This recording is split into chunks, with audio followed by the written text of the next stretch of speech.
what's up, everybody? I'm Joel Madden, and this is Artist Friendly. On this episode, I'm talking to the founder, singer, and guitarist of the band Health, Jake Duzsik. Let's go. I'm not smoking on gas, I'm smoking on piff, that's my kind. I don't want no bad times, I don't want to have bad. Yeah, thanks for coming, man. I appreciate it. Thanks for having me. How's it going? Pretty good. Trying to get ready for tour. We have a tour that starts in about, I think, 11 or 12 days. When's it start? What date? First show is March 2nd. We're doing like a warm-up in Ventura. Oh, okay. I've never played Ventura there before. Theater, maybe? I think it's like Ventura Music Hall. Okay, cool. It's kind of like a way for us to do like a full... Like a full run through. That's That's cool. Lighting package. We have rehearsals before, but then it's still nice to actually do a venue show. Yeah. And feel like because we're playing a lot of new songs. I actually like doing that better than rehearsing. Yeah. Like a warm-up show. Because, I don't know, sometimes rehearsal feels like... I never really liked rehearsing, but then as I got older, I kind of liked rehearsing because I don't know, that I got... Like we played 2 shows last year and we spent probably like 9 days rehearsing. We hadn't played for 5 years, but I also like cared weirdly more than I've ever cared about like little things like how we sounded. I used to not care as much how we sounded. I don't know. It's just loud was good. Yeah. Now I'm more like, we need another guitar. So we brought in another guitar player. Our friend came, and now I'm like, I don't think we could play a show without him because I like the way the extra guitar sounded. So I think the older I get, the more detail oriented I get. Yeah, I mean, I've been kind of struggling a little bit with this preparation on this cycle because it's like the biggest tour we've ever done, more production. There's a lot, like we're spending a lot more money, which is worth it. The shows are bigger. We want to make them memorable. And you kind of, obviously it happens to different bands at different stages. That sort of realization that you start playing shows and you think like, man, if we could play to 500 people or 250 people, like we'd be set, because you have, you're just driving in some piece of shit van and don't even have a sound guy. And the next thing you know, you're like, it just all sort of proportionally expands to whatever space that you're playing. And I think that's part of what's, I similarly don't like rehearsing. I think at this stage in my life, it's like maybe for different reasons than I had before, but I guess I feel like it's what? I guess I feel like it's not that it's not creative, because especially for the way that we do music, there's a lot of problem solving, because it's not like we're a band that's just in a room and then writing out our songs. Like it's very modern. It's a hybridization of electronic music. I remember many, many years ago, like we were doing some shows with 9 Inch Nails and I was talking to Trent Reznor and he was explaining the sort of issue that he had every time they would go on a touring cycle with new music was he's just using the studio to create these songs. Right, there's no rules. You're just painting with any color you want, not thinking of live. You're just making the music so you could put 40 tracks on something. And if you need it to sound a certain way. And then it can be so processed and highly produced, and the only thought is what the recorded output is, and you're not, it's not like replicating that live is the problem solving. Yeah, exactly. So, and at that time, that was a pretty foreign concept for me, because we were still at a stage where the band was very visceral. Like we might do certain things on a record that wouldn't be exactly how we would do it in a live setting, but there was still a lot more like direct sort of composition that would be the same as it was played live. Now I'm in exactly the same place as he was talking about, where we have a record and then you look at it and you go like, okay, how the fuck do we do this live? Like, and there literally are songs where you spend time in it, and maybe you play the song and you're like, this song just doesn't work live, and so that's kind of, I guess, grating and boring to me. I'm just at a stage creatively where what I really like, it sounds cliche, but as I get older, I realize that cliches exist because like they're mostly fucking true. They are. All the things they say, you realize as you get older, like whoever they are, everything they said was it's just true. Like, it's just like data sifted, right? It's like, just that's how it's been field tested immensely. Yeah. But one of the cliches that I've experienced as a musician is I just like the creative act, man. Yeah. You know, like I like writing songs and like writing Me a new too. record. And so when it gets down to, okay, like we need to get your ears recasted for new in-ear molds Yeah, or yeah, and I'm the- and there's some people in bands I feel like a lot of times like I don't mean to be stereotyping, but it's like a lot of times like drummers like they really like rehearsing because I think it's physical. Yeah, you know, it's like physical. and a lot like they get to be physical, which is part of like the appeal of music for a lot of people. And for me, I'm just kind of I will put in all the work and I will be diligent about it. And that might also be kind of harkening back to what you were saying is because I care more and more, I know that I'm going to take it more seriously. So once it starts, it's like once the ball starts rolling down the hill, I'm going to get kind of wrapped up in it and I'm going to stress out about it. And then I'm going to realize, oh, this song is going to take like 2 weeks of running it for me to. There's a couple of songs on this, and especially how I write some things now. I play guitar and I sing, and I'm writing those two things completely independently of each other. Yeah. So I'll go to play something, and then I'll realize like, fuck, what my hands are doing versus the phrasing are completely separate. And I know from being a kid, you know, when you'd write music, you would sometimes, if you're writing them together, you kind of write around the feel Yeah. of playing the two at the same time.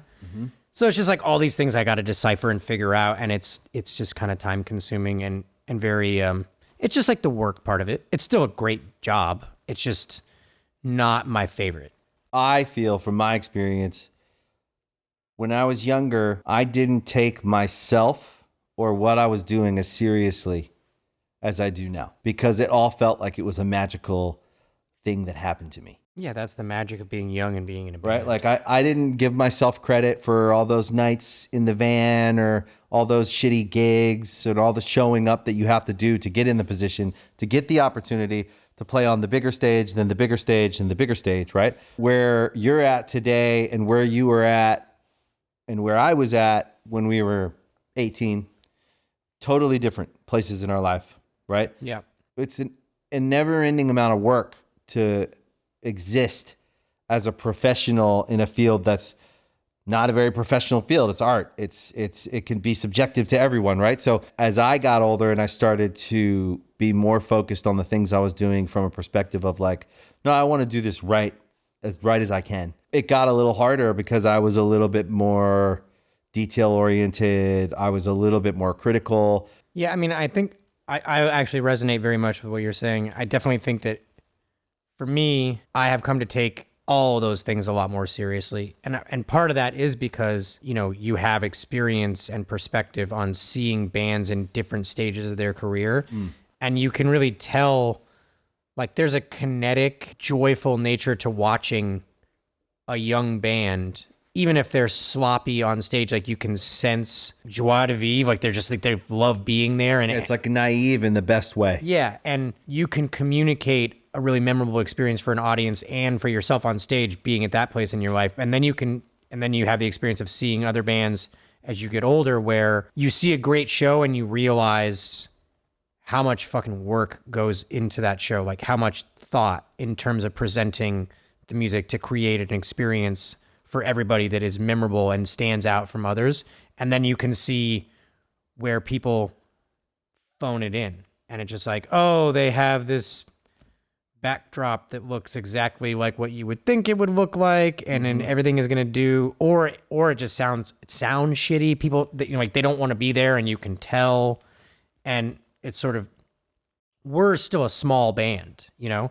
So that's the other thing is it's kind of like a new foray into, you know, we're in bigger rooms because we're not a band that like got big when we were younger. We're still a fringe band that I even still get to do this. I'm incredibly thankful for, and to be growing and finding like newer people in an audience.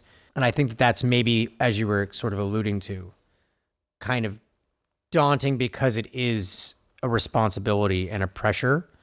And the part that is more fun for me at this stage is writing new songs. This is not to say that I don't like playing the shows. I like playing the shows. Yeah, I agree with that. I do too. And I like being on stage.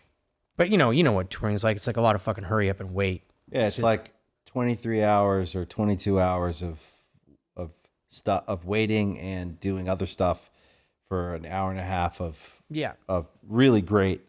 It's why you're there. And It's now an hour and a half. I'm a dad now, so it's just really like, adds a layer of so complexity. it's different from my bandmates where it's like, okay, we're gonna go on tour. That means just something completely different for me in terms of What you're missing. wanting to be around, what the additional responsibility that my partner takes on in doing that, and then also the lead up to that, like the Preparing. trying to be more present at home in While lieu you're of being getting gone. ready, you're also you're balancing. Everybody knows the day you're leaving is coming. Those 2 weeks can be very stressful. 3 weeks leading up, there's a lot of anxiety that is like present that you're probably not even fully aware of, because no one that's truly connected in their family wants to leave them. Yeah. It doesn't matter what you tell me I'm leaving for. I'm married with 2 kids and I want to be. Yeah. I mean, I have a 4-year-old son and he is a fucking hassler. He's a super intense, but I love him. 5 days, like a fly-in with a couple of shows, cool. Great. Yeah. But anything beyond 2 weeks, 2 weeks. like the FaceTime starts to bum you out, and that, just like this part of growing up. It's really hard. Yeah, I had the same thing from when my kids were 0 to 5. I missed a lot. We were still touring, and we stopped actually after that because one of the biggest reasons was I couldn't do it anymore.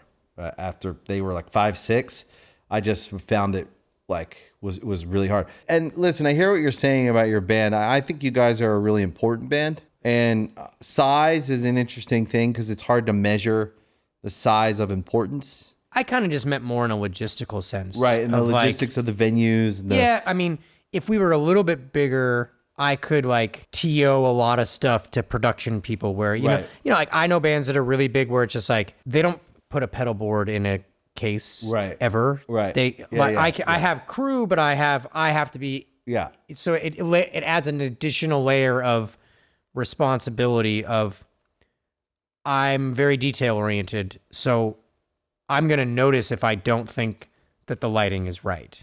Whereas some people don't really care, but I also don't have the resources to just be like, outsource that. yeah, just fire that guy and get another one. I don't like that. Get more stuff. It's just kind of like, okay, well, what does this do to we need to live off of this, So that's the only thing I meant. Like the logistics of what it takes to do what you guys are doing. Listen, I think that fans, music fans, and your fans have an implicit understanding and feeling of what it takes. Somehow I think they do, but I don't think that they understand what goes into making all of this come together so that you can be on that stage. Dude, the funniest thing to me is like my dad is like total rock dad. He grew up taking me to, like, I went to see Nirvana when I was like 10 and shit. Like just like, and he been my family's very supportive of the band, and like my dad has been to like see us play in garages. That's cool.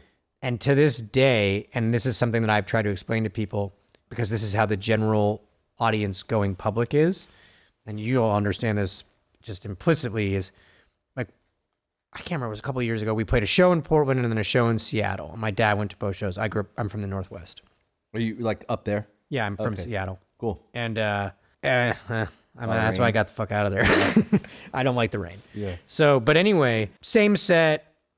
Everything's pretty much the same. We played in Portland and then the next night in Seattle. And my dad, and to this day, he is like so many people in the audience where he's like, and there's a lot of electronic elements, there's synthesizers, there's things that like, they sound good. Yeah. You know what I mean? Like I can see maybe I'm a vocalist. You could have an off night as a singer, whatever. Yeah. But that's not what it was. It's just one room was like this metallic ceilinged space that just had terrible fucking acoustics.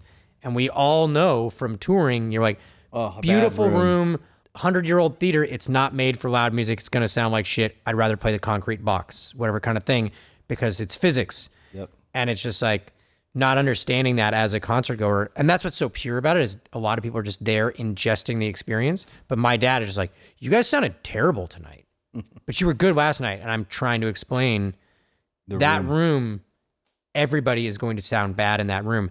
And he just like can't buy it. In his mind, it's just, and it's this thing that I think other bands, you know, like when a band gets to a point where they realize, and I've had this conversation with bands that are buzz bands or bonus, like, hey, the first thing you need to add is a front of house person. Yeah. Before you spend money on anything else, because the people at those shows will just think you sucked that night. They're not in there. A good mix is so important. And they're just not in there thinking like, yeah, look at this ceiling. It's rounded. This is a theater, like for, you know, plays. And now they use it for, and this heavy ass band is playing. It's like, doesn't work in here. They just think, oh, that band's bad.